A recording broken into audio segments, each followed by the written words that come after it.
तरीके से? मतलब ये रहा कि अगर कोई इंसान 12 लाख तक अर्न करता है तो सरकार उससे टैक्स नहीं लेगी। इस बजट में 12 लाख तक टैक्स जीरो करके सरकार ने ये साबित कर दिया कि वो मिडिल क्लास की पूरी चिंता करती है। 12 लाख से 12.5 लाख इनकम हो गई तो क्या उसको टैक्स देना पड़ेगा या वो भी टैक्स में बचेगा? इस साल के बजट में किस सेक्टर में सबसे ज्यादा सरकार की प्रायोरिटी है कि कैसे स्टार्टअप्स को बूस्ट किया जाए जिससे हमारा मैन्युफैक्चरिंग हब बन पाए इंडिया। इस बार बजट में जो किसानों के लिए एक अच्छा बोर्ड बनाया जिसको मखाना बोर्ड सरकार ने नाम दिया है।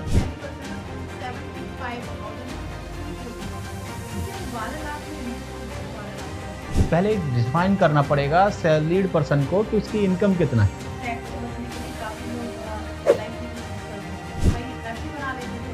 इस तरीके से कहीं ना कहीं टैक्स से बचते हैं। इसके बाद सहूलियत है या नहीं, यहाँ सैलरी को लेकर हमने टैक्स किया। अब वही जो हमारी सैलरी टैक्स के बाद हुआ है उससे हमने खाने में भी लिया, तो हम तो हर जगह ही टैक्स पे हैं।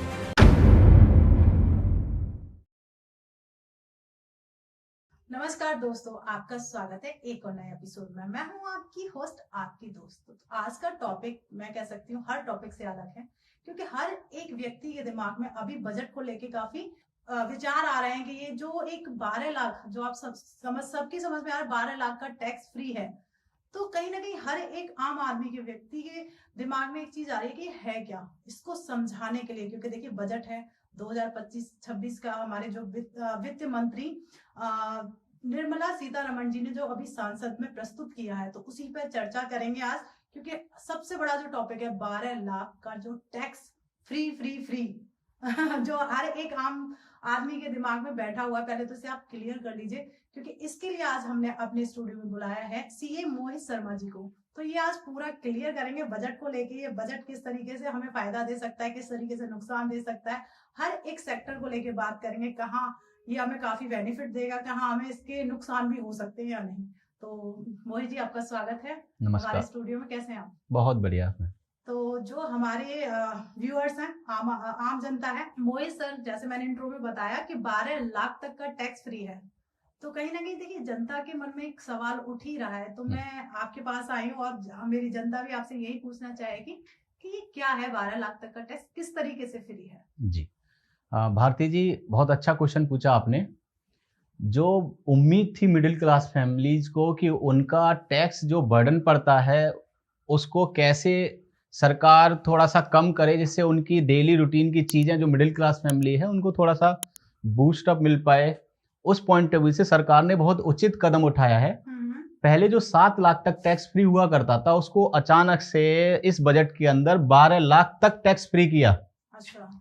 तो उसका मतलब ये रहा कि अगर कोई इंसान 12 लाख तक अर्न करता है तो सरकार उससे टैक्स नहीं लेगी। टैक्स का मतलब है इनकम टैक्स के पॉइंट ऑफ व्यू से हम लोग यहाँ डिस्कशन कर रहे हैं। बिल्कुल। ठीक है, तो मतलब काफी अच्छी चीज, काफी अच्छा जंप किया सरकार के लिए, मतलब आम क्या मिडिल क्लास फैमिली के लिए तो ये एक बहुत अच्छा टैक्स एकदम फ्री, क्योंकि 7 लाख तक, और देखिए इनकम कहाँ मिडिल क्लास लोगों की। राइट। बहुत समय बाद ऐसा बजट लॉन्च हुआ है जिसमें मिडिल क्लास को प्रॉपर टेक केयर किया है सरकार ने। इस बजट में 12 लाख तक टैक्स जीरो करके सरकार ने ये साबित कर दिया कि वो मिडिल क्लास की पूरी चिंता करती है। बिल्कुल। 12 लाख तक टैक्स फ्री करने के पीछे सरकार ने ये बहुत उचित कदम उठाया है मिडिल क्लास फैमिलीज के लिए। उसमें टैक्स जो 12 लाख तक जिसकी इनकम है उनसे सरकार बिल्कुल भी टैक्स नहीं चाहती है, लेकिन जो 12 लाख से अगर 1 रुपया भी ऊपर होता है तो पुराने स्लैब के अकॉर्डिंगली ही टैक्स चार्ज किया जाएगा। ये यहाँ पे पब्लिक में ना एक कंफ्यूजन बना हुआ है। मोहित सर, जैसे मान लीजिए किसी की चलो 10 लाख तक की पूरी इनकम है, वो तो टैक्स फ्री हो गया। मान लीजिए किसी का 12 लाख से 12.5 लाख इनकम हो गई, तो क्या उसको टैक्स देना पड़ेगा या वो भी टैक्स से बच सकता है? नहीं, 12.5 जैसे ही 12 लाख से ऊपर हमारा इनकम क्रॉस करता है, इवन 1 रुपया भी क्रॉस हुआ तो जो पुराना स्लैब चलता था उस स्लैब के अकॉर्डिंगली टैक्स लगेंगे। इनफैक्ट सरकार ने बेनिफिट तो दिया है उस स्लैब्स में, जैसे 3 लाख तक टैक्स जीरो, वो बढ़ा के 4 लाख कर दिया। ये पब्लिक में कंफ्यूजन बना हुआ है कि जब सरकार ने 12 लाख तक टैक्स जीरो कर दिया है तो ये स्लैब 4 लाख से स्टार्ट क्यों हुआ है? वो उन लोगों के लिए स्टार्ट हुआ है जिनकी इनकम 12 लाख से ऊपर है। एक एग्जाम्पल लेके चलते हैं कि आपका इनकम अगर 15 लाख है एक एग्जाम्पल के लिए, तो आपको 12 लाख तक टैक्स जीरो। नॉर्मल पब्लिक क्या समझती है, मेरा 12 लाख तक टैक्स जीरो हो गया, अगले 3 लाख तक ही मुझे टैक्स देना है, लेकिन ऐसा नहीं है। टैक्स शुरू से ही देना पड़ेगा। हाँ, तो 1 लाख मतलब 12 लाख पूरा 15 लाख का आपको टैक्स देना होगा। उसमें स्लैब के अकॉर्डिंगली, जो पुराने स्लैब चलते थे, जैसे 4 लाख तक टैक्स जीरो हो गया, फिर 4 लाख से 8 लाख तक 5% टैक्स लेंगे, 8 लाख से 12 लाख तक 10% टैक्स लिया जाएगा, 12 लाख से 16 लाख तक 15%, ऐसे स्लैब्स बनाए हुए हैं सरकार ने। तो दोनों में डिफरेंस यही है, 12 लाख तक टैक्स जीरो हो गया आपका अगर 12 लाख तक इनकम है। अगर 12 लाख से ऊपर 1 रुपए भी इनकम एक्स्ट्रा है तो आपको स्लैब के अकॉर्डिंगली टैक्स देना है। ये गवर्नमेंट ने क्या बेनिफिट दिया, जो मिडिल क्लास है जिनकी इनकम ही 12 लाख तक है, उनसे सिंगल पेनी नहीं गवर्नमेंट लेना। ओके, तो मतलब काफी अच्छा भी है। और जो लोगों के दिमाग में कंफ्यूजन है कि अगर मैं तो 12 लाख तक फ्री हो गया, देन मुझे 3 लाख का ही टैक्स देना है। हाँ, अगर इनकम 15 है तो 3 पर देना नहीं, ऐसा नहीं है। ये कंफ्यूजन का पार्ट है अभी भी पब्लिक पर्सपेक्टिव के पॉइंट ऑफ व्यू से। मैं भी एक मिडिल क्लास फैमिली से ही हूँ, तो कहीं ना कहीं ये दिमाग में कंफ्यूजन क्रिएट हो ही जाता है कि बस मेरे तो 12 तक हो गया, मुझे 3 का ही पे करना है, मतलब वो दिमाग में आएगा। पर वो ऐसा कुछ नहीं है, आपको जो पुराना स्लैब था उसी के अकॉर्डिंगली टैक्स लगता है। तो मोहित सर, इस साल के बजट में किस सेक्टर में सबसे ज्यादा फोकस किया गया? सरकार का जो फोकस है वो मुझे लगता है पिछले 10 साल से manufacturing made in India concept पर ऑलरेडी फोकस्ड है। स्टार्टअप्स को बढ़ाना सरकार की प्रायोरिटी है कि कैसे स्टार्टअप्स को बूस्ट किया जाए जिससे हमारा मैन्युफैक्चरिंग हब बन पाए इंडिया, जिससे हम विश्व में अपनी पहचान बना पाए मैन्युफैक्चरिंग के रूप में। तो सरकार का फिर से इस बजट में भी वही देखने को मिला। क्या देखने को मिला, जैसे स्टार्टअप हैं उनको क्रेडिट जो फंडिंग हुआ करती थी अनसिक्योर्ड, वो पहले 5 करोड़ तक ही देती थी सरकार। अच्छा। इस साल वो बढ़ा के 10 करोड़ तक आप CGTMSE स्कीम के अंदर गवर्नमेंट अनसिक्योर्ड स्टार्टअप के लिए फंड देने के लिए एलिजिबिलिटी बना रही है। तो कहीं ना कहीं स्टार्टअप को बढ़ाना प्रायोरिटी रही है इससे। तो मोहित सर, इंफ्रास्ट्रक्चर विकास पर सरकार ने जो फोकस दिया है उससे भारत की आर्थिक वृद्धि पर किस तरह का बढ़ावा मिल सकता है? जी भारती जी, इंफ्रास्ट्रक्चर अपने इकोनॉमिक ग्रोथ के लिए एक मेन अहम रोल प्ले करता है। बिल्कुल करता है। जैसे जब GDP हमने देखा लास्ट क्वार्टर का हमारा थोड़ा डाउन गया, जो कि उम्मीद नहीं थी, हमारे बढ़ने की उम्मीद हर इकोनॉमिस्ट कर रहा था, लेकिन लास्ट क्वार्टर जो दिसंबर निकला है उसमें हमारा GDP कहीं ना कहीं 6% से डाउन हुआ है, जिसके लिए सरकार फोकस किया है अगर इंफ्रास्ट्रक्चर की तरफ जाने के लिए। और ऑलरेडी सरकार फोकस की हुई थी, आपने देखा होगा लास्ट 10 ईयर्स में इंफ्रास्ट्रक्चर एक मेन अहम रोल प्ले कर रहा है। सरकार बनाए, जैसे रोड्स इतने स्मूथ हुए हैं, है ना, तो इससे क्या है, GDP को एक जंप मिलता है। दूसरा, कंजप्शन जितना बढ़ेगा हमारा इकोनॉमी में उतना ज्यादा हमारा GDP बढ़ेगा। तो गवर्नमेंट वेल प्रिपेयर्ड है कि इंफ्रास्ट्रक्चर अलोकेशन कर रही है बजट में और कंजप्शन पे फोकस कर रही है। जैसे कि 12 लाख बढ़ाने के पीछे USP जो मेरा ओपिनियन है वो यही हो सकता है कि 7 लाख से 12 लाख रुपए तक टैक्स जीरो करना, जिससे मिडिल क्लास के पास ज्यादा इनकम बचे, उनके हाथ में टैक्स के रूप में ना जाके, तो वो कैपेबल हो पाए खर्चा करने के लिए मार्केट में। क्योंकि जितना कंजप्शन करेंगे मिडिल क्लास फैमिली या जितने लोग, उससे GDP को बूस्ट अप मिलता है। ओके, मतलब तो जैसे आपने मिडिल क्लास फैमिली को ले लिया, तो ज्यादातर ये फैमिली रूरल एरिया में है, ग्रामीण क्षेत्रों में है, और कृषि विभाग को लेके इन्होंने कोई योजना बनाई है बजट में? जी, तो इस पे भी कोई थोड़ी सी चर्चा करें। जी भारती जी, आपने बहुत अच्छा क्वेश्चन किसानों के पॉइंट ऑफ व्यू से पूछा। जी जी जी। इस बार बजट में जो किसानों के लिए एक अच्छा बोर्ड बनाया, जिसको मखाना बोर्ड सरकार ने नाम दिया है जी। वो मखाना मैन्युफैक्चरर जो किसान हैं, जो उपजाते हैं, उन लोगों के लिए गठन किया है बोर्ड का, जिससे सिस्टमैटिक इनकम उनकी इंक्रीज हो पाए, बढ़ पाए। बहुत बढ़िया जी, जिससे गवर्नमेंट का इसके एक मंशा हो सकती है कि ज्यादा हम एक्सपोर्ट पर फोकस करें, जिससे बाहर की करेंसी हमारे आ पाए और किसान भाइयों को फायदा मिल पाए इसका। बिल्कुल, कहीं ना कहीं सरकार किसानों को लेकर बिल्कुल हमेशा भी है।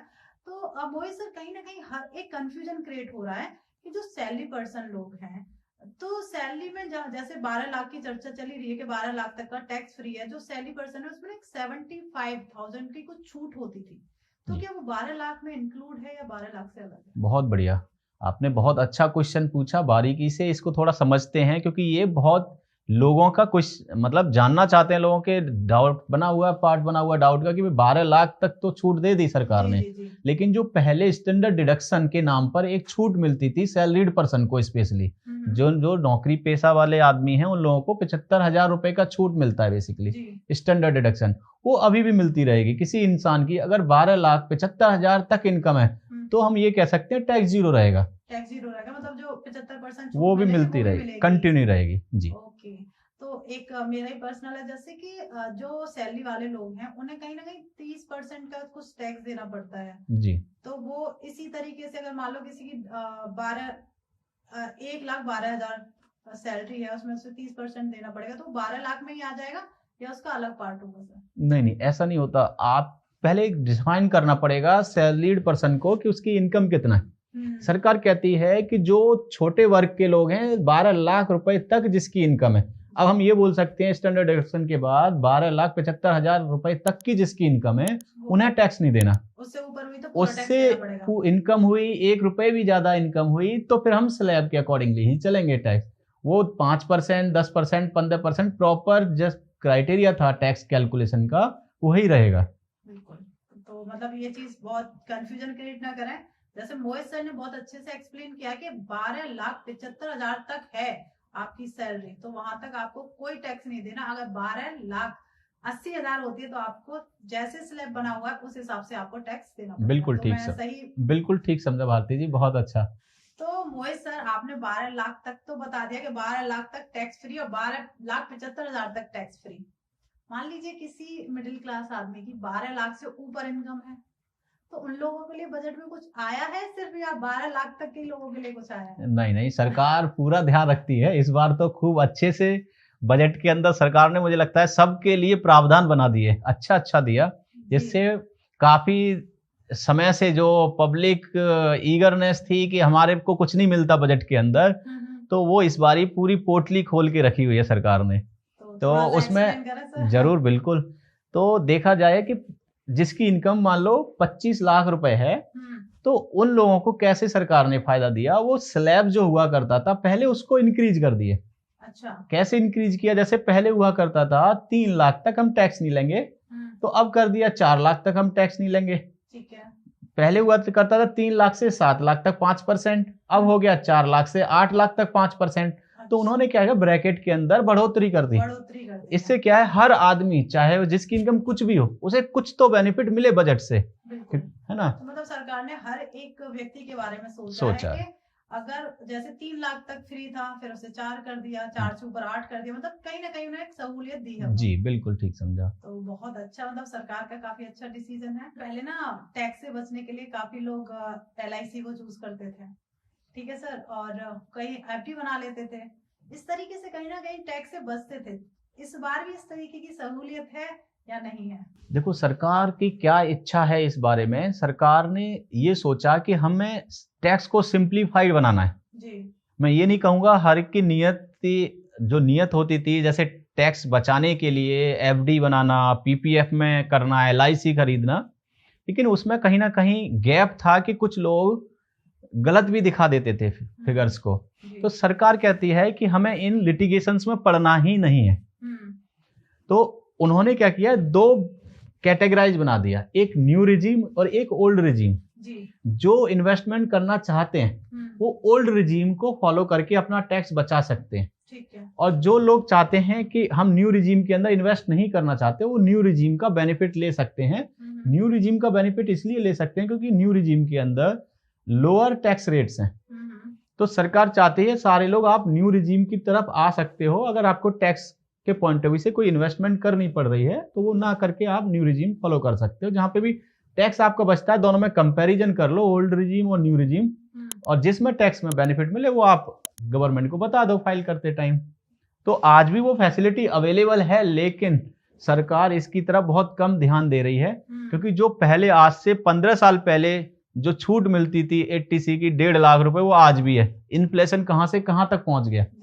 तो सरकार इसको बिल्कुल ही चाहती है कि बूस्ट नहीं करना चाहती इन सब चीजों में, क्योंकि वो क्या कहते हैं, टैक्स को सिंप्लीफाइड रखना है और लिटिगेशन जिससे ना हो। क्योंकि सरकार को ये अंदाज करना मतलब टैक्स के पॉइंट ऑफ व्यू से ये पकड़ पाना बड़ा मुश्किल था कि कौन सही डिक्लेरेशन दे रहा है और कौन गलत डिक्लेरेशन दे रहा है। बिल्कुल। तो सर जैसे टैक्स की चर्चा पे काफी हम बात भी कर रहे हैं टैक्स को लेके, तो मतलब सरकार ने हर एक चीज पर टैक्स है। अगर हम कहीं कुछ खाने भी जाते हैं वहां पर भी टैक्स देते हैं। यहाँ सैलरी को लेके हमने टैक्स दिया, ठीक है। अब वही जो हमारी सैलरी टैक्स के बाद जो आई उसे हमने खाने में भी दिया। अगर हम कहीं मूवी भी देखने जा रहे हैं वहां पर भी हम टैक्स पे कर रहे हैं। तो हम तो हर जगह ही टैक्स पे कर रहे हैं। ये आम आदमी के लिए वाकई परेशानी का सबब है, लेकिन आम आदमी को ये समझना होगा कि दोनों टैक्स अलग अलग है। एक होता है डायरेक्ट टैक्स और एक होता है इनडायरेक्ट टैक्स। मतलब फिर भी देना तो आम आदमी को ही पड़ता है, डायरेक्ट हो चाहे इनडायरेक्ट। हाँ बिल्कुल ठीक बात है, लेकिन सरकार पूरा ख्याल रखती है इन सब चीजों का। वो इस सेंस में रखती है कि जो इनडायरेक्ट टैक्स है वो लग्जरियस चीजों पे ज्यादा लगाया जाए और जो बेसिक चीजें हैं उन पे कम लगाया जाए। तो अगर आप लग्जरी को फॉलो करते हो, आप जैसे आप मूवी में गए, एंटरटेनमेंट टैक्स हो गया या जो भी है ना, उसको जीएसटी के रूप में ही लेके आए हैं, तो वहां पे सरकार की है कि आप जब ये एंटरटेनमेंट करने जा रहे हो तो आप टैक्स दीजिएगा, क्योंकि वो आप पर्सनल आम आदमी अगर अपनी बेसिक चीजों के लिए चाहता है तो बेसिक चीजों पे टैक्स बहुत कम है।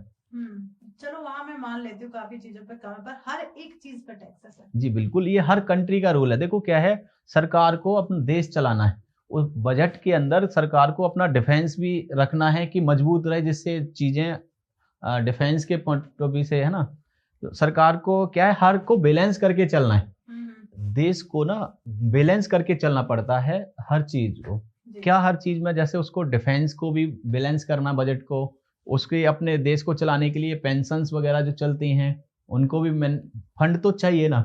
तो हर देश डायरेक्ट और इनडायरेक्ट टैक्स के रूप में अपना कलेक्शन करता है और उसको सही तरीके से इम्प्लीमेंट करता है। इसलिए ये टैक्स तो आएंगे नहीं तो सरकार कैसे चलेगी, बेसिकली देश कैसे चलेगा। बिल्कुल, चलो मैं इस बात से एग्री हो जाती हूँ। मुझे नहीं लगता कि काफी लोग इस बात से एग्री होंगे कि हम, मुझे लगता है हर एक चीज में टैक्स जा रहा है। ये तो आप भी समझ रहे हैं, आप भी टैक्स पे कर रहे हैं। जी बिल्कुल, हम ही लोग कर रहे हैं, हर एक इंसान टैक्स पे कर रहा है। बिल्कुल। पर अगर बात आती है कि सहूलियत इन्होंने दी है, पर जैसे लग्जरी पर थोड़ी सी 18% का टैक्स है, और कहीं कहीं तो मुझे, अगर हम मैन्युफैक्चरर में चले जाते हैं, हम कपड़े वाले क्षेत्र में चले जाते हैं, तो वहां पे हर एक कपड़े पे एक अलग टैक्स होता है। इस तरीके से भी लिया जाता है जी। तो मतलब कहीं ना कहीं इंसान तो गिर ही रहा है ना टैक्स में सर। लगान मूवी थी, उस तरीके का ही फीलिंग्स आ रही है कि टैक्स तो देना ही पड़ेगा। देखो सरकार को कलेक्शन के लिए बजट बेसिकली बनाती है कि सरकार इस साल कितना कलेक्शन करेगी और इम्प्लीमेंट कैसे करेगी। तो उसके लिए ना पहले से ही मापदंड होते हैं सरकार के। तो टैक्स दो ही प्रत्यक्ष रूप से, एक इनडायरेक्ट टैक्स हो गया, एक डायरेक्ट टैक्स हो गया। इसके साथ अदर टैक्सेज हैं, वो छोटा छोटा भाग गवर्नमेंट को के रूप में कलेक्शन होता है। तो इनडायरेक्ट टैक्स एक अपना मेजर रोल प्ले करता है सरकार के बजटिंग के अंदर। तो सरकार इसको बेवकूफ तो नहीं कर सकती। नहीं, ये तो है, वो नहीं वेव कर सकती। मैं तो ये कह सकती हूँ कि चाहे आप कैसे भी ले लो, चाहे अब आपने बोला कि हाँ, लेकिन आपने बोला कि रेट अलग अलग, ये रेट अलग अलग इसीलिए किए गए जिससे बेसिक नीड्स हैं उनके रेट कम हो। जैसे 5% जीएसटी रेट होता है, लेकिन जो जैसे जैसे आप लग्जरी चलते चले जाओ, जैसे टीवी हो गया, जैसे आप बाइक कार हो गए, 28% तक टैक्स है ना। तो अगर आप गाड़ी लेने जा रहे हो, फॉर्च्यूनर गाड़ी, तो आप सक्षम है सरकार को देने के लिए, तो आप 28% टैक्स दीजिएगा जीएसटी के रूप में, ठीक है ना। तो इसमें तो मोहित सर, लोग ना जीएसटी बचा लेते हैं, तो किस तरीके से बचाते हैं? जी, जीएसटी बचाना एक लॉ में एक प्रक्रिया दी हुई है। अच्छा। जिसको क्या कहते हैं, सपोज एक बिजनेसमैन है, वो लैपटॉप लेके आया, तो लैपटॉप के ऊपर भी वो जीएसटी दिया उसने जी, है ना। 18% उसने जीएसटी पे किया। मान लो 1 लाख रुपए का लैपटॉप है, 18,000 रुपए जीएसटी पे किया। लेकिन जब वो सर्विस देता है, वहां पे मान लो 2 लाख रुपए की सर्विस दी, तो वो 36,000 रुपए कंज्यूमर से लेगा जिसने सर्विस उससे ली है। तो वो उसको बोलते हैं आईटीसी। हाँ, तो उसमें एडजस्टमेंट हो जाता है। सरकार बोलती है जो पीछे आप टैक्स दे के आए हो जीएसटी का, उसका सेट ऑफ ले लीजिएगा आप, मुझे बैलेंस अमाउंट ही दीजिएगा, जिससे कि डबल टैक्स ना लगे आपके ऊपर। वो कास्केडिंग इफेक्ट को खत्म करने के लिए सरकार ये करती है। जीएसटी बचाना आप एक लेमन लैंग्वेज में लोग समझते हाँ, हैं, मतलब लेकिन क्या ये लीगल प्रक्रिया है? मतलब जैसे अगर किसी के पास हम बिल भी लेने जाते हैं तो कहते जी, हैं आप यहाँ 18% लगेगा, बट आप इसे रिवर्ट ले एडजस्ट, सकते हैं। करेक्ट करेक्ट, वही है। बिल्कुल, तो इस तरीके से आपने बड़े अच्छे से एक्सप्लेन किया। तो मोहित सर, मुझे काफी सुनने में भी आ रहा है जब से बजट आया है कि जो हमारे सीनियर सिटीजन्स हैं उनको भी काफी राहत मिली है इसमें। ऐसा कुछ है टैक्स रिलेटेड उनके लिए? जी, देखो सीनियर सिटीजन्स के लिए क्या किया सरकार ने, जो उनका मोस्टली जो सीनियर सिटीजन्स की इनकम क्या जनरेट होती है, सीनियर सिटीजन जैसे एफडी बना दिया, उस पर इंटरेस्ट आ गया, जी जी। तो ब्याज की इनकम मोस्टली सीनियर सिटीजन्स के पास होती है। तो सरकार ने उसको प्रॉपर टेक केयर ये किया है कि जो पहले 50,000 से ऊपर जैसे इंटरेस्ट मिलता था तो 10% टीडीएस काटता था बैंक, तो उसकी लिमिट बढ़ा के 1 लाख तक कर दिया है सरकार ने, जिससे क्या अगर किसी की ब्याज 1 लाख रुपए तक भी आ रही है तो उनका टैक्स नहीं कटेगा, जिसको बोलते हैं टीडीएस। टीडीएस जी, तो मतलब वहाँ पे हमारे बुजुर्गों को काफी फायदा मिल जी सकता जी, है। जो उनका अमाउंट सरकार के पास चला जाता था, फिर लास्ट में वो आईटीआर भर के क्लेम करते थे या नहीं जो भी है, लेकिन क्या अभी कटेगा ही नहीं, अगर उनकी कटेगा ही इनकम 1 लाख तक है ब्याज की तो उनका टीडीएस नहीं कटेगा। ये राहत दिया है अपने बुजुर्ग को। बिल्कुल, तो काफी अच्छी है, मतलब काफी मतलब अच्छा तो मैंने सुन लिया जी, बजट को लेके। तो मतलब ऐसा भी आपके नजरिए से जब से ये बजट आया तो एक कोई फियर फैक्टर भी तो हो सकता है जी, एक सीए की नजर से, मतलब मैं ये हाँ जानना बिल्कुल ठीक चाहूंगी। बोला आपने, ये तो बहुत जरूरी था कि अच्छा फियर फैक्टर क्या बोल सकते हैं हम लोग कि जब बजट अनाउंस हुआ है उसके साथ में एक लाइन ऐड की गई है कि नया डायरेक्ट टैक्स कोड लेके आने वाली है सरकार। अच्छा, मतलब टैक्स को उन्होंने कर जो दिया, उसके बाद हमारा, एक लाइन नीचे लिख के भी दिया है कि कुछ और भी आ सकता है। जी बिल्कुल, क्या है विद इन अ वीक सरकार एक डायरेक्ट टैक्स कोड लेके आने वाली है, जिसमें क्या होगा, जो अभी तक एग्जिस्टिंग लॉ है डायरेक्ट टैक्स एक्ट, उसको मॉडरेशन की रिक्वायरमेंट थी, चेंज होने की रिक्वायरमेंट थी, तो जहां जहां चेंज की रिक्वायरमेंट है देखते हैं एक हफ्ते में सरकार क्या लेके आती है। तो ये बिजनेसमैन के लिए स्पेशली एक फियर फैक्टर बना हुआ है रियली, कि क्या हो सकता है नए एक्ट में कहीं ऐसा चेंज ना आ जाए जो सडन बिजनेस को टैक्स बर्डन डाल दे और उनका जो चल रहा है सिस्टम वो कहीं ना कहीं दिक्कत में आ। तो मतलब ये थोड़ा फियर देखो फैक्टर तो है। बिजनेसमैन के लिए कहीं ना कहीं ये प्रॉब्लम हो सकती है, डर बना ही हुआ है उनकी नजर। तो हमने देखिए सब मिडिल क्लास को भी लेके चर्चा की, टैक्स को भी, सैलरी पर्सन को भी लेकर चर्चा कर ली, अब करते हैं हम बिजनेस वालों के लिए। जी, तो उनके लिए कहाँ टैक्स में उन्हें राहत मिली है या फिर जैसा चल रहा था उसी हिसाब से चल रहा है इस बार बजट में? बिजनेसमैन के लिए टेक केयर पूरा किया गया है, जैसे कि सरकार का सपना भी है स्टार्टअप को बूस्ट करना और मेक इन इंडिया के कॉन्सेप्ट को बढ़ाना। ठीक है ना, तो उनको तो टेक केयर करना ही करना है। जैसे मैंने पहले भी बताया कि उनको जो लोन हो सकता था 5 करोड़ को बढ़ा के 10 करोड़ तक बिना गारंटी के, मतलब बिना कोलेट्रल फ्री दे सकती है सरकार, ऐसी स्कीम लेके आई है। साथ ही जो जो स्लैब है वो एप्लीकेबिलिटी आती है आपकी, जैसे प्रॉपराइटर से फर्म को किसी ने ओपन किया है इंडिविजुअली, तो वो स्लैब बढ़ा के 3 को 4 लगा दिया, वो उनके लिए भी इक्वली एप्लीकेबल होंगे, मतलब बिजनेसमैन के लिए भी एप्लीकेबिलिटी आ जाएगी वो स्लैब्स की। बेसिकली अगर 12 लाख से ऊपर इनकम है, तो अगर 12 लाख तक की इनकम होता है, प्रॉफिट होता है बिजनेस से उनको, तो उनको भी माफ है। अच्छा, तो मतलब उन्होंने सबको एक लाइन में ही रखा जी हुआ है। जी, तो काफी अच्छा है। तो अब एक हफ्ते बाद भी कुछ सुनने को मिल सकता है बजट से रिलेटेड। राइट, बजट से रिलेटेड कहिए गए ना, हम लोग कोड देखेंगे इंडिया के अंदर, जो पहले इनकम टैक्स एक्ट 1961 चला आ रहा था, उसमें क्या चेंज सरकार लेके आएगी नेक्स्ट वीक में, ये सबका एक वो बोलते हैं बना हुआ है कि क्या आने वाला है। जी, ईगरनेस है कि भाई कोई ऐसा चेंज ना आ जाए सडन के उसकी भरपाई करना बिजनेसमैन के लिए भारी पड़े। हाँ, तो अगर क्योंकि तो मैं एक पॉजिटिव, हमारे कई पॉडकास्ट चल रहे थे मुझसे, तो उसमें हमारे कई एस्ट्रोलॉजर्स कह रहे हैं कि कुछ उथल पुथल होगी। ओके, तो मुझे भी ऐसा लग रहा है कि यार बजट में भी लेके कहीं मैं भी, हाँ, राइट जैसे राइट। इस हिसाब से आप कह रहे देखो हैं नया लॉ आता है तो इम्प्लीमेंट कराना काफी टफ होता है, लेकिन ठीक है, देखा जाएगा। तो मुझे लग रहा है उन लोगों की भविष्यवाणी सिद्ध होने वाली है कि नए लॉ आएंगे। उन्होंने भी यही इसी तरीके की भविष्यवाणी की है कि नया लॉ बनेगा जो सरकार के हित में भी, वो जनता के हित में भी हो सकता है या जनता के खिलाफ भी हो सकता है कुछ। तो डायरेक्ट टैक्स कोड तो आने वाला, अनाउंसमेंट हो चुकी है, अब देखते हैं आपके एस्ट्रोलॉजर। जी जी, काफी बढ़िया लग रहा है। राइट मतलब राइट, जो चीज हम हमारे एस्ट्रोलॉजर्स हमें बोल रहे हैं वो चीज आपके द्वारा सुनने को मिली है। क्या जी बात है। तो मोहित सर, हमने बजट को लेके काफी चर्चा की, किस तरीके से हमें बजट आया है, कहाँ बेनिफिट दे रहा है। तो सर जो टैक्स, लोग ना कहीं नहीं टैक्स की रेड हो जाती है या टैक्स बचाते क्यों है लोगों के, ये बताइए। टैक्स का मतलब बचा भी लिया उससे मतलब क्या बेनिफिट है? टैक्स बचाना, अगर देखो तो एक होता है टैक्स बोनाफाइडली बचाना, एक होता है अनबोनाफाइड तरीके मीन्स के थ्रू बचाना। जी जी जी। जब गवर्नमेंट ने लीगल वेज आपको बताए हुए हैं कि जैसे इन्वेस्टमेंट कर दो आप यहाँ यहाँ जैसे सपोज करो कोई प्रॉपर्टी किसी ने बेची, उस पर कैपिटल गेन हो रहा है और उसके सरकार ने दिया है सेक्शन 54 एप्लीकेबिलिटी है कि आप नया घर ले लो तो टैक्स नहीं लेंगे, तो ऑब्वियस ही बात है मैं अपना टैक्स बचाऊंगा, नया घर ले लूंगा या इन्वेस्टमेंट जहां जहां गवर्नमेंट बोल रही है वहां करेंगे हम लोग, उसके थ्रू हम लोग टैक्स बचा सकते हैं। तो ये तो नॉर्मल हर इंसान चाहता है। आप सब्जी भी लेने जाते हो तो सोचते हो 1-2 रुपए सस्ती मिल जाए, है ना, तो ये तो है ना, तो ये मिथ जो यही टैक्स के पॉइंट ऑफ व्यू से भी है कि टैक्स बचाना बोनाफाइडली बहुत अच्छा है, जो लॉ है उसके अकॉर्डिंगली आप बचाइए। लेकिन जहां आपने वो वर्ड यूज किया रेट, तो देखो जो गलत कर रहा है उसके लिए तो सरकार जो है ना देखना पड़ेगा ना, सरकार को ये लॉज बनाने पड़ेंगे। रेट उसका एक पार्ट है कि जहां इलीगली अनएथिकली आप टैक्स बचा रहे हो तो टेक केयर तो करना पड़ेगा ना सरकार को। तो इस चीज से सतर्क भी रहना पड़ेगा। जी जी। लोग कहीं ना कहीं जीएसटी चोरी कर लेते हैं, सुनने में आता है, मतलब जी जी, अखबार में आपने देखा होगा काफी, वो अनएथिकल प्रैक्टिस है, नहीं करनी चाहिए, नहीं करना चाहिए।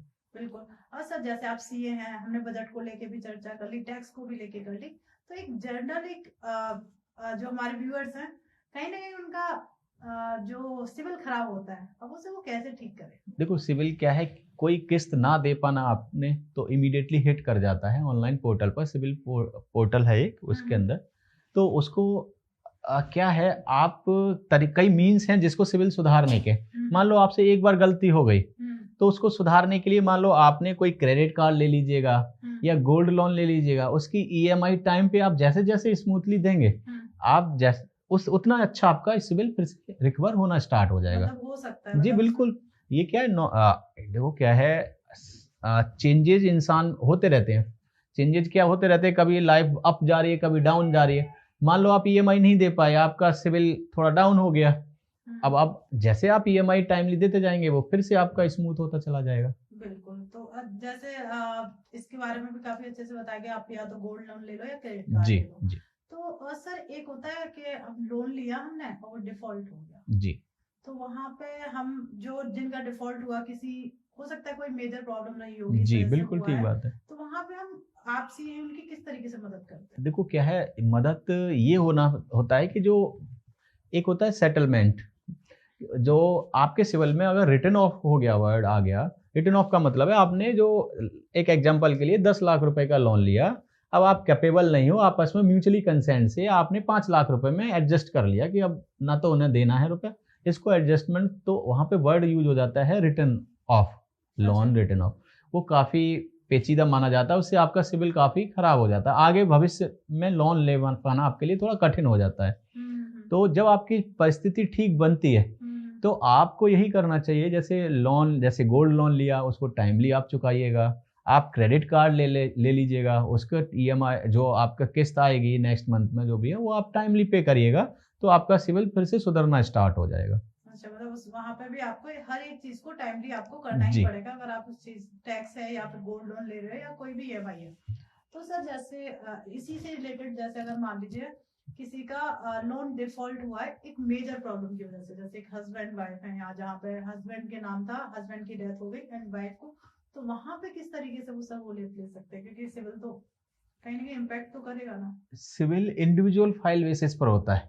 अच्छा, उनके हस्बैंड का अलग रहेगा, उनके वाइफ का अलग रहेगा, मतलब दोनों का अलग अलग सिविल होते हैं वो। तो मोहित सर, काफी बार मैं सुनने में आया कि सारा budget make in India startups पे दिया जा रहा है, आम जनता को क्या फायदा है या हमारे इस देश को क्या फायदा है? देखो क्या है, अपने मोदी जी का सपना भी है कि मेक इन इंडिया कॉन्सेप्ट लेके आए वो जी, तो मोदी जी का सपना है अपना स्वदेशी जो हो सामान बने, मैन्युफैक्चरिंग यहाँ हब हो, बेसिकली इंडिया एक मैन्युफैक्चरिंग हब बने।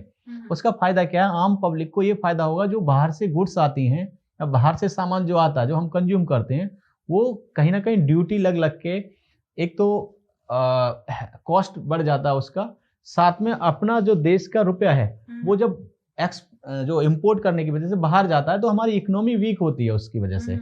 जब हम मेक इन इंडिया कॉन्सेप्ट के बेसिस पे खुद ही बनाएंगे, है ना, तो उससे क्या होगा, हम लोग इसको एक्सपोर्ट भी कर सकते हैं, जब बाहर से करेंसी आएगी तो हमारा इकोनॉमी ऑटोमेटिकली स्ट्रॉन्ग पोजीशन पे जाएगी। मतलब कह सकते हैं हमारी काफी अर्थव्यवस्था जो है काफी सो मजबूत हो सकती है। जी जी, तो ये मोदी जी का सपना। बिल्कुल, मुझे तो मोदी जी का सपना नहीं, हर एक हाँ व्यक्ति जी, का सपना होना चाहिए बिल्कुल मेक इन इंडिया, जी, बिल्कुल जो ठीक आपने बोला। काफी मतलब जिससे हमारे देश की जब अर्थव्यवस्था काफी मजबूत हो सकती है, तो मुझे लगता है कि हर किसी को उसमें अपना योगदान सच देना ही बात है, चाहिए। बहुत बढ़िया जी।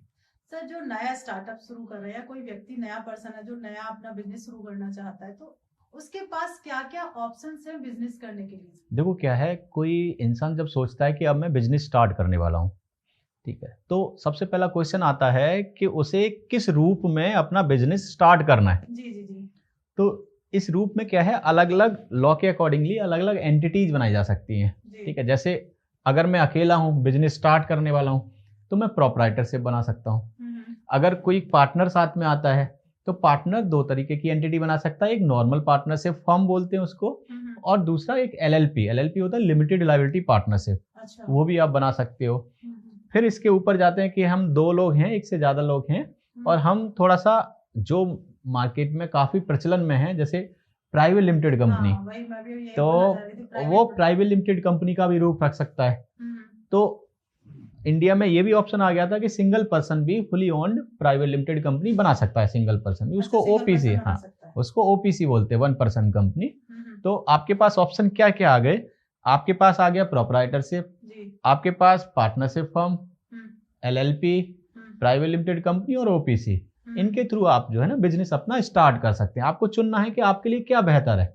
सर, प्राइवेट लिमिटेड कंपनी हो गई या फर्म हो गई या फिर प्रोप्राइटरशिप हो गई, इन सब में क्या डिफरेंस है सर? देखो क्या है, जब मैं आप बिगिनिंग करना चाहता हूँ और किसी थर्ड पर्सन, मान लो किसी कंसल्टेंट की ज़्यादा नीड नहीं है, या छोटा बिजनेस स्टार्ट कर रहे हैं, बार बार कंप्लाइंस का इतना बर्डन नहीं लेना, तो इंसान को प्रेफर करना चाहिए कि प्रोप्राइटरशिप से स्टार्ट करे। अकेले इंसान अपना रजिस्ट्रेशन, एक सिंगल रजिस्ट्रेशन ले जीएसटी का, या कई ऑप्शंस अवेलेबल हैं, उनके थ्रू आप स्टार्ट कर सकते हो। अगर आपका 20 लाख से कम काम है तो जीएसटी की भी नीड नहीं है। अच्छा, उसमें जीएसटी की नीड हाँ, अगर आप 20 लाख तक का काम करें, अलग अलग स्टेट में कुछ लिमिट्स हैं, उनको ध्यान रखते हुए आप प्रोप्राइटरशिप से स्टार्ट कर सकते हो। अगर आप, मैं कहूँगा अगर टेस्ट एंड ट्रायल करना है तो आप प्रोप्राइटरशिप से स्टार्ट कर सकते हो। ऐसा नहीं है लिमिट है कि प्रोप्राइटरशिप में कोई मैक्सिमम लिमिट है, यहीं तक काम कर सकते हो, आप करोड़ों का काम कर सकते हो। लेकिन कुछ जो है ना प्रोप्राइटरशिप की कमियां हैं। पहला कमी क्या है कि अगर आपने एक तो ये सेपरेट लीगल एंटिटी कॉन्सेप्ट पे नहीं बना हो। ये क्या होता है कि अगर किसी ने स्यू कर दिया आपके, तो पर्सनली आपको स्यू कर सकता है। सपोज करो आपने रेस्टोरेंट स्टार्ट किया प्रोप्राइटरशिप में, और किसी खाने की वजह से किसी को दिक्कत हुआ है ना, कुछ इंग्रेडिएंट गलत की वजह से, तो वो आपको स्यू कर सकता है। इस एग्जांपल से हम समझा, तीनों में बाइफरकेशन समझा सकते हैं। तो स्यू करेगा तो आप पर्सनली आप लायबल हो जाओगे उसकी भरपाई करने के लिए। अब आते हैं हम नॉर्मल पार्टनरशिप फर्म पर। तो नॉर्मल पार्टनरशिप फर्म में भी यही कमी थी कि वो पार्टनरशिप फर्म को भी स्यू कर सकता है, और आपके पर्सनली जितने पार्टनर्स हैं इसके अंदर उनको भी स्यू कर सकता है। इस कमी को दूर किया गया एलएलपी के अंदर और प्राइवेट लिमिटेड कंपनी के अंदर। सेपरेट लीगल एंटिटी कॉन्सेप्ट क्या है, जो ओनर्स हैं उनको अलग ट्रीट करना है, प्राइवेट लिमिटेड कंपनी को एक अलग से इंसान ट्रीट करना है लॉ की निगाह में। तो जो भी केस होगा वो कंपनी के ऊपर होगा, आप पर्सनली प्रोटेक्ट रहेंगे। ये बेसिक डिफरेंसेज हैं जिसकी वजह से आपको केयरफुली चूज करना होता है कौन सी एंटिटी आपने बनाना है। बिल्कुल, तो मतलब उसके लिए एक सीए के पास जाना बहुत जरूरी है भाई, को अच्छे से एक्सप्लेन कर सकता है। वो काफी हद तक आपने इस वीडियो के माध्यम से भी लोगों को अच्छे से एक्सप्लेन भी किया कि किस तरीके से आपको कहाँ पे नुकसान भी दे सकता है, आप करोड़ों भी कमा सकते हैं। अगर कोई प्रॉब्लम्स आती है तो उसके लिए आप लायबिलिटी आप खुद ही उसको हैंडल करेंगे। सर, जैसे प्रॉपर्टी परचेज की हमने और हमारी काफी अच्छे दामों में, इस टाइम पे आप भी देख रहे हैं कि काफी बूम है प्रॉपर्टी में, तो एक अच्छे दामों में हमारी निकल गई, तो वहां पे भी हमें टैक्स देना पड़ेगा या फिर वहां पे भी कोई सहूलियत है कि वहां से हम बच सकते हैं, अपने पैसे को बचा सकते हैं? बिल्कुल ठीक, आपने सही पकड़ा कि सरकार ने पहले से इसका प्रावधान किया हुआ है। सरकार चाहती है जो रुपया आपको मिला वो आप कहीं ना कहीं इकोनॉमी में बूस्ट कर देंगे, दोबारा से लगा देंगे, तो आपको टैक्स की राहत मिल जाएगी। अच्छा, मतलब तो वो कोई चीज लेके दोबारा से खरीद, हाँ, तो उसके लिए सरकार ने जो प्रावधान किया सेक्शन 54 के अंदर, वो आपसे बोलते हैं अगर आप रेजिडेंशियल हाउस बेच रहे हो और नया रेजिडेंशियल हाउस ले लीजिएगा तो आपसे हम टैक्स नहीं लेंगे। जो अमाउंट होगा, जो प्रॉफिट आया होगा, उतना आप इन्वेस्ट कर दो, री इन्वेस्ट कर दो आप एक तरीके से, ठीक है ना। दूसरा है, अगर आप प्रॉपर्टी नहीं लेना चाहते तो एक अलग से सेक्शन 54 EC बनाया जिसके अंदर बोला कि आप बॉन्ड ले लीजिए सरकार के। अगर सरकार के आप बॉन्ड्स भी ले लेते हो, जैसे national highway authority of India है ना, NHAI के आप बॉन्ड ले लीजिएगा, rural electricity corporation of India, इनके अगर आप बॉन्ड ले देते हो सरकार टैक्स नहीं मांगेगी आपसे। अच्छा, मतलब इन बॉन्ड्स को हम अपने उसी पैसे से परचेज कर लीजिएगा तो आप, क्योंकि इससे क्या फायदा हुआ, सरकार को इकोनॉमी में रुपया मिल गया बॉन्ड के थ्रू जो भी हुआ, और आपके ऊपर जो टैक्स लगना था वो बच जाएगा उसके थ्रू। ओके, मतलब वो तो टैक्स की तरीके से हमने एक तरीके से वो पैसा हमारा बॉन्ड हो जाता है, हमें कुछ समय बाद मिलेगा या फिर बॉन्ड ही रहेगा? नहीं, बिल्कुल मिलेगा आपका। जैसे आप FD बनाते हो वो मैच्योर होते ही मिलता है, वैसे ही बॉन्ड के रूप में भी जो रुपया लगाया वो 5 साल का जैसे हुआ एक एग्जांपल के लिए, तो 5 साल बाद आपका, उसमें हाँ एक लिमिट होती है कि इतने तक इतने टेन्योर के लिए रखना जी लॉकिंग। ओके, इससे क्या हुआ, जो इमीडिएट टैक्स बर्डन था आपका वो कम हो जाएगा, वो बच जाएगा आपका। बिल्कुल सही बात। अगर मान लीजिए किसी ने प्रॉपर्टी बेची, मैं बहुत जनरल सा क्वेश्चन कर रही हूँ सर, कि मान लीजिए प्रॉपर्टी बेची की उसे जरूरत है अपने बिजनेस के लिए, ठीक है, उसे कोई नई प्रॉपर्टी नहीं खरीदनी, कोई बॉन्ड साइन नहीं करना है, तो वो वहाँ कैसे बच सकता है? क्योंकि वहाँ पे उसे टैक्स देना पड़ेगा कि वो अपने व्यापार में उस पैसे को लगा सकता है? नहीं, इसमें आपको लॉ के हिसाब से चलना होगा भारती जी। इसमें क्या होता है, जैसे सपोज 1 करोड़ की प्रॉपर्टी है, उसने 1.5 करोड़ में बेच दिया जी, तो सरकार कहती है हम 1.5 करोड़ इन्वेस्ट मत करो, आप जो 50 लाख रुपए कमाए हो एडिशनल, उसको आप बॉन्ड ले लो या नई प्रॉपर्टी ले लो, जो रिमेनिंग जो है आपका 1 करोड़ वो आप बिजनेस में लगा लो, जो प्रिंसिपल जो होता आपका उसको आप बिजनेस में लगा लीजिएगा। तो जो 50, क्योंकि टैक्स किस पे लगना था, जो प्रॉफिट आपने अर्न किया है, जो निकाला जाता है कॉस्ट इन्फ्लेशन इंडेक्स के अकॉर्डिंगली, कितना LTCG हुआ आपका, तो वो LTCG के अकॉर्डिंगली आप जितना इन्वेस्ट कर देंगे, रिमेनिंग अमाउंट को आप कहीं भी यूटिलाइज करिएगा। ओके, मतलब जो आपका प्रॉफिट है प्रॉपर्टी में उससे रिलेटेड आपको वो इन्वेस्ट कर दीजिएगा, या तो इन्वेस्ट कर लो, कुछ खरीद लो जी, या फिर और रिमेनिंग जो अमाउंट था वो आप जो है व्यापार में लगा लीजिएगा, तो आपको टैक्स भी नहीं लगा और आपका व्यापार भी कर सकते हो। बिल्कुल, तो मतलब काफी एक होता है ना लोगों की जी, बस मेरे जहन में आया कि मुझे ये पूछना चाहिए, तो मैंने उसी तरीके से पूछा। मुझे लगता है कि ये सही क्वेश्चन था या नहीं मुझे नहीं पता, बस नहीं, बहुत लोगों की क्वेरी है ये कि हम लोग कैसे कर सकते हैं टैक्स, कैसे बचा सकते हैं, लीगल फॉर्म जो गवर्नमेंट के प्रावधान है उसके अकॉर्डिंगली क्या सॉल्यूशन है या नहीं है, तो बिल्कुल ये सॉल्यूशन सरकार ने ऑलरेडी दिए हुए हैं। मोहित सर, आप यहाँ आए, काफी अच्छी आपने एक बजट को लेके काफी अच्छे से एक्सप्लेन किया, कह सकते हैं एक बहुत अच्छी लैंग्वेज में समझाया आपने, इतने अच्छे से एक्सप्लेन किया कि मैं भी उस चीज को अच्छे से समझ पाई कि बजट क्या है और कहाँ हम बचा सकते हैं, कैसे इनके लॉ हैं। मुझे लगता है हर एक व्यूअर्स को बहुत आसानी से समझ में आया होगा।